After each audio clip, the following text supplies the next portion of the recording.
actually really deep customer relationships. When you're so close to your customer, you're talking to them all the time across the ecosystem, you understand what are the unmet needs, right? I talked about the fact that as you look across the thermal chain, you need to understand what it takes for you to take the heat from the chip to the cold plate, out into the rack, into the row, into the room, into the atmosphere, right? Likewise, the power comes in from the grid or energy source, could be something other than the grid, which is happening more and more, all the way into the chip. Right. So you get the powertrain and the thermal chain, and the interaction between the two is really critical. So there are very few companies in the world that can do that. And as we started doing it, we started identifying that there is more and more of a convergence between what's happening in the white space, which is basically everything around the rack, and what's happening in the broader infrastructure, right? There's also a huge shortage of skilled manpower.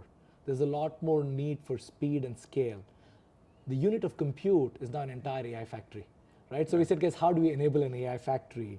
And which is what led us to saying, guys, how do you create a solution set that you can deploy with speed and scale globally, ensure high quality, high reliability, which led to our infrastructure solutions, one core solution.